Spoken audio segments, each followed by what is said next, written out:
Just Josh Core with Josh. You know I got to bring it up. It would not be the morning show without it. If you give me your phrase to describe the weather today, what would it be? The phrase would be sigh of relief. We're finally seeing those snow levels raising up. We're seeing the travel conditions improve. So it really is a sigh of relief for those of us that have to depend on those high mountain passes to get from point A to point B. So right now, speaking of the Cascades, there still is some higher elevation snow there, although we're expecting those snow levels to rise up to 8,000 feet later today. And this round of rain is actually very interesting. It's overperforming what the models initially thought. So it's going to be interesting to see what happens as this starts to slide down towards the south. But until then, and until 10 a.m., we have a winter weather advisory in place for the Cascades and Siskiyous above 5,000 feet. But again, as we get later into the day, that 5,000 feet threshold is going to go all the way up to 8,000 feet. And you'll kind of see the progression of that on Stormcast. By the time we get into the afternoon, it's mainly just all green there on the map, as the model is also picking up on that changeover from snow into rain there in the Cascades. And then we'll have just really a messy scene as we get into the evening, but things really start to taper off by the time we get into the late hours. We can still have a few showers lingering, and the coast really has a hard time letting go of those showers tomorrow morning. Excuse me. And then we have that next system rolling in on Thursday night going into Friday. And that's when those snow levels are actually going to drop back down. So we'll reintroduce some higher elevation snow. But we have some pretty bulky rainfall totals over the next 24 hours there along the coast and up in the Cascades, but not very impressive in the west side valleys and especially on the east side, which is where we need the rain the most because of the exceptional drought.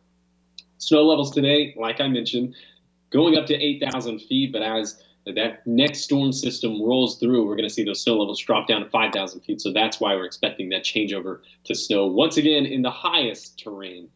And so we could still have a couple inches fall. It's pretty pitiful compared to some of the snow totals we were seeing earlier in the week, but still use caution if you're driving in at Diamond Lake Junction and up towards Chemolt, as we still have not packed snow at this point, but definitely slushy and icy conditions. So for today, rain and high elevation snow for the first part of the day, but most of that should change over to rain by the time we get into the afternoon and evening. And it will be windy today.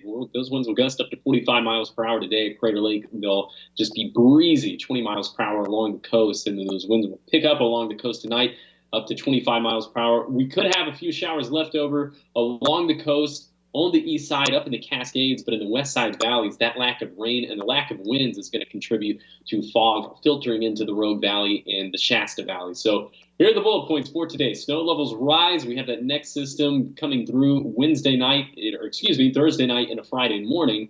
And then we have a very pleasant and cool weekend where we could even see some sunshine. So here's your 7-day forecast. We're not going to see the sunshine along the coast until we get to Saturday and Sunday. Very thick clouds, very stubborn clouds until then. We'll have rain chances all the way up until Saturday.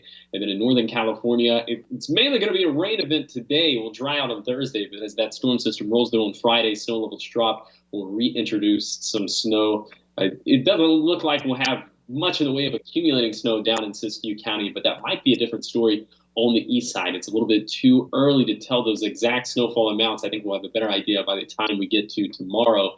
But up in the Cascades, this could potentially be yet another big snow event, and that'll kind of make us regress on the road conditions front. But we have dry conditions coming in on Saturday and Sunday. That'll definitely help out. It'll be a very pleasant weekend in the Rogue Valley, really a pleasant weekend all across Southern Oregon and Northern California.